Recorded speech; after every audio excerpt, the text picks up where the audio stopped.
Halo guys, balik lagi bersama gue Gimas. Apa kabar kalian para pengangguran yang masih pengen sukses? Semangat ya, semoga kerja kalian sekalian terbalaskan oleh dendam kesuksesan kalian. Nah, jadi pada video kali ini gue bakal membahas sepasang suami istri yang kanibal dan suka mencabuli pembantunya. Nah, bagaimana keseruan ceritanya? Langsung saja ke pembahasan filmnya guys. Tiding ting tiding ting.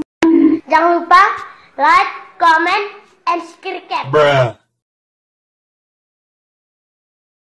Film diawali dengan memperlihatkan seorang pembantu yang sedang membersihkan sebuah kolam yang di situ terlihat ada majikannya yang bernama Gilda sedang berjemur yang selalu memperhatikannya.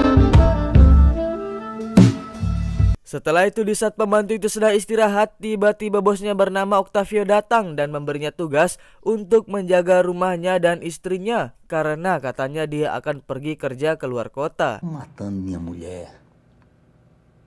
Ketika malam harinya kita semua akan dibuat kaget tatkala pembantu ini sedang melakukan kegiatan perewean dengan majikannya yang saya juga tidak habis fikri, yang di tengah-tengah rasa ingin keluar, tiba-tiba saja majikan cowoknya datang dan langsung menghantamnya dengan sebuah kapak yang cukup besar.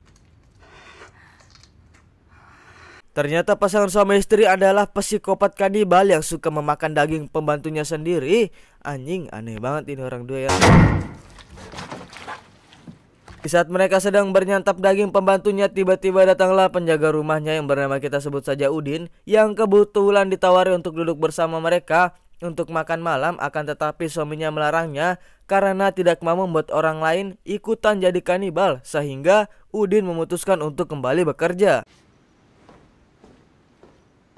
Di saat Udin sedang berjaga, saat itulah si Octavio memberikannya sebuah makanan yang di sini kita bisa lihat bahwa si bos ini adalah seseorang yang cukup emosian.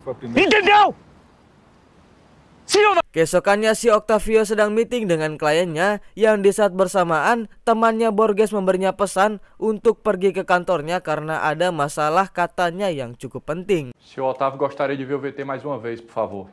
Sampailah Octavio di kantornya Borges, di mana ternyata mereka mempunyai sebuah klub atau komunitas. Entah komunitas apa, yang menjadi masalahnya adalah mereka menyangka dan mencurigai salah satu anggota komunitasnya terlalu banyak bicara dan biasa disebut dengan ember kepada orang lain, yang sepertinya klub mereka ini bukan klub sembarangan. Acho que o safado tá de conluio com nossos inimigos. Setelah itu klub atau komunitas mereka pun mengadakan pertemuan yang anggotanya kayaknya hanya orang-orang kaya. Semua yang di situ si Octavio dan istrinya sedang berbincang-bincang dengan salah satu temannya sambil minum-minum. E a viagem de vocês foi boa?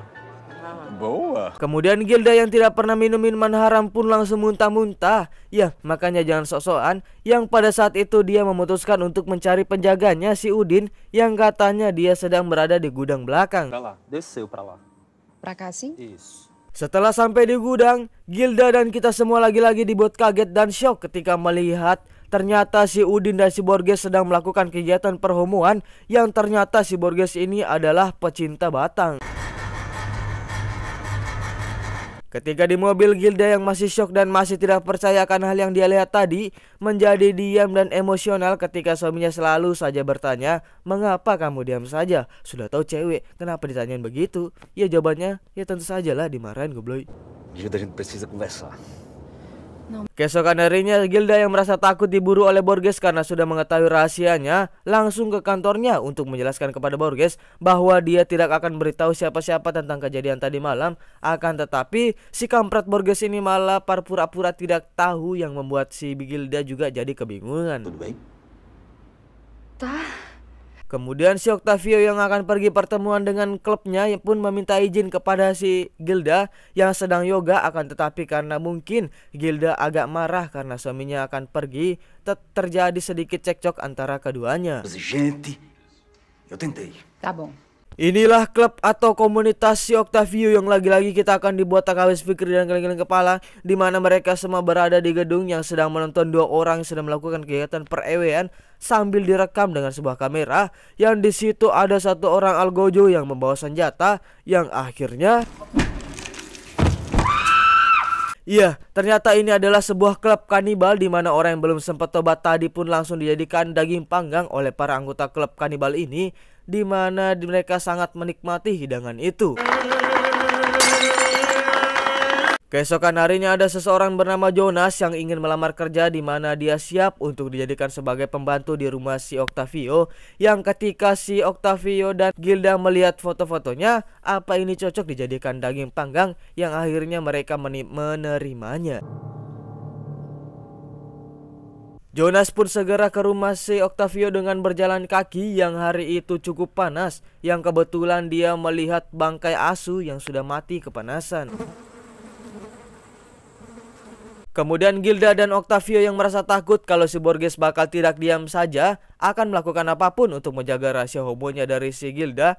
Yang di tengah itu tiba-tiba si Jonas datang. Jonas? Sou eu mesmo. Si Jonas yang sedang memotong rumput pun tidak luput dari godaan majikannya, sedangkan si Octavio sedang asik dengan satu penjaganya yang sedang melihat pemandangan di pantai. Benar saja, ketika malam harinya, si Gilda langsung mendatangi si Jonas untuk melakukan hal biasa yang dia lakukan kepada pembantunya, yang di saat itu juga tiba-tiba ada seorang penyusup yang langsung membunuh si penjaga. Sementara itu, si Jonas dan si istri Gilda yang sedang asik pun jadi kaget ketika mendengar suara tembakan, yang di saat salah satu penyusup masuk ke sebuah ruangan rahasia, tiba-tiba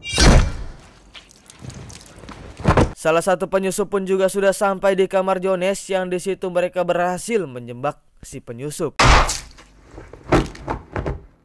Ketika Jonas memeriksa seluruh ruangan apakah masih ada penyusup yang tersisa, yang ternyata si Octavio masih selamat, dan Jonas pun disuruh mengubur para penyusup itu.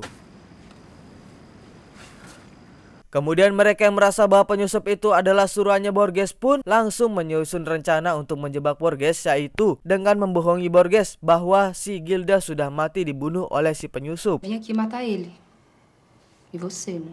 Benar saja, keesokannya Borges pun datang dengan sedikit akting. Borges pun dibawa masuk ke dalam kamar, yang ketika dia sedang melihat si Gilda meninggal, tiba-tiba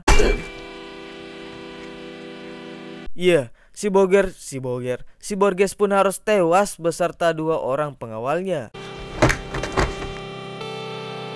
Jonas yang merasa semua ini sudah kelewatan aneh dan tidak benar, memutuskan untuk pergi. Yang anehnya,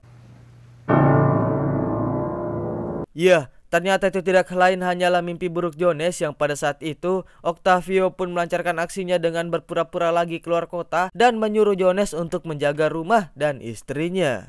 Certo. Seperti yang kita duga, Jonas pun langsung menggas majikannya itu dengan penuh gairah, yang ketika Octavio akan melancarkan aksinya dengan sebuah kapak kopet, dengan tololnya dia malah mengenai istrinya sendiri, yang membuatnya tewas pada saat itu juga, sama dengan si Octavio yang langsung ditembak mati oleh si Jonas, yang akhirnya mereka berdua pun harus tewas sebelum sempat bertaubat. Tamat. Pesan dapat kita ambil dari film ini adalah jangan tergoda dengan rayuan majikan. Walaupun duitnya banyak, janganlah tergoda, ya kan. Menurut saya film ini tuh agak aneh dan alurnya pun agak sedikit membagongkan. Dan banyak adegan vulgarnya, mau dibilang film psikopat tapi adegan pembunuhannya sedikit. Malah kebanyakan adegan 18 plusnya ya. Jadi saya yang masih tinggal sama orang tua pun agak sedikit susah membahasnya. Tapi karena film ini sudah menghabiskan waktu saya selama 1 jam, eman-eman atau mubazir gitu kalau nggak dijadiin konten, ya kan. Nah, itu saja dari saya. Saya Gimas pamit undur diri. Assalamualaikum warahmatullahi wabarakatuh. See you next video guys ya. We'll be